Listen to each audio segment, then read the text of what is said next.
One of the questions that is nearly always asked of us is, what does it look like for a board member to review an assigned protocol?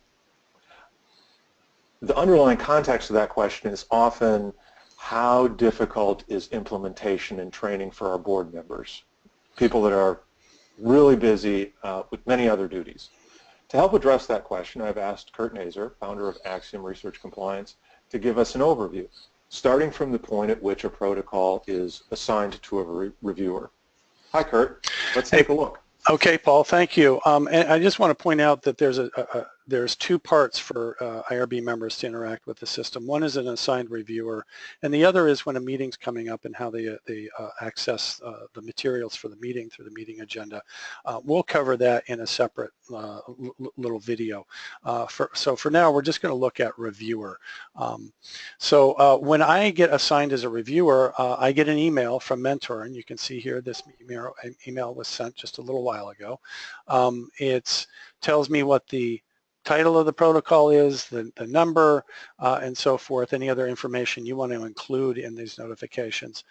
And there's instructions to go into Mentor to find the protocol on the reviewer page, but there's also here a link that when I click that link, it just opens up the web browser and loads the protocol. There's not even a login for the reviewer. Now, as a matter of security, that link in that email is only valid for 4 weeks. That's certainly plenty of time for the reviewer to get their work done. After that, that link becomes invalid, and that just makes sure that the data in this system is secure from people hacking people's emails and so forth. So you can see here that link has opened up a view of the protocol. It shows me everything about the protocol that I need to see, including any files that have been uploaded for the protocol. So I can download those files, read those files, etc. If there's any supplemental forms, I can access those supplemental forms. So I have access to the full protocol. So I'm going to download the protocol typically. I'm going to look at the consent form, and then I'm going to open up my reviewer page. You'll notice this decline button. That's a sort of option that the administrator can put on there if they want to allow assigned reviewers to decline the assignment. Sometimes you get busy, you can't do it, so you can, and that sends an email back to them. So when I click on the review, I have several different ways of interacting, of providing feedback about this protocol. First, there is a general text field, so I can just type in my comments. This will hold as much text as you want to put into it, so you can write quite extensive comments here. That's one way to add feedback. Perhaps a more effective way is to upload revisions.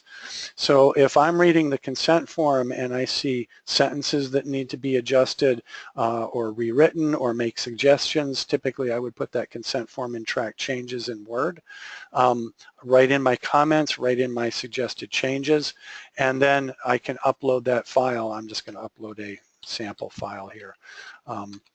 And that upload becomes part of my review, and that file can be made available to the PI, or perhaps the IRB coordinator wishes to digest and collate all of those comments together from, say, other reviewers. So it's really a question of policy how the PI accesses this information. There is also an option in Mentor to create a checklist for reviewers. You can ask them any set of questions, and these are client-defined questions. So I'm just going to answer a couple of these questions. You'll see that some multiple choice questions, full text questions, so more comments here. Again, this will hold as much text as you want to put into it. Sorry, I clicked it while it was auto-saving.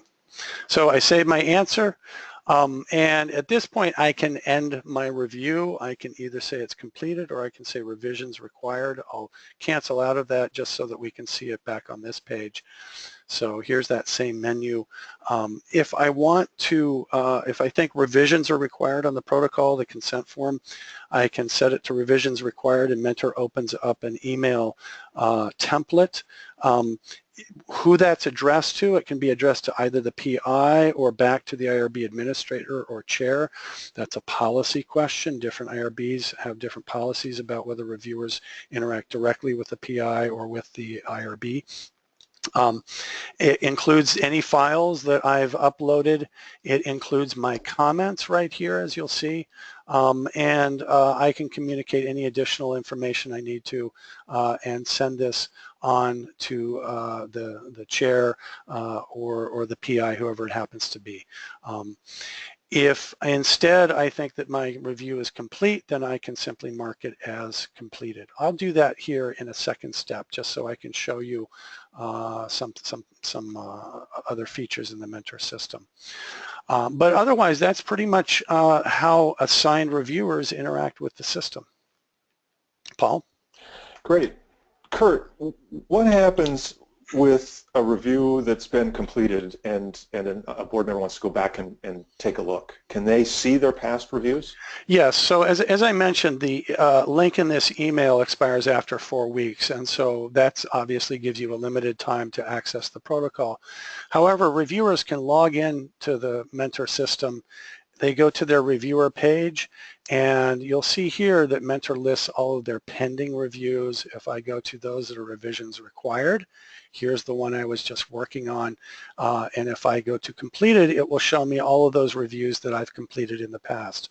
So the reviewer has an archive of all the protocols that they've been assigned to, and they can do their work from here. You can see here the review button is available, so they can do their work right from the reviewer page. And of course, this is a handy place if you forget about reviews and you want to go back and see what you have pending. Of course, they're here.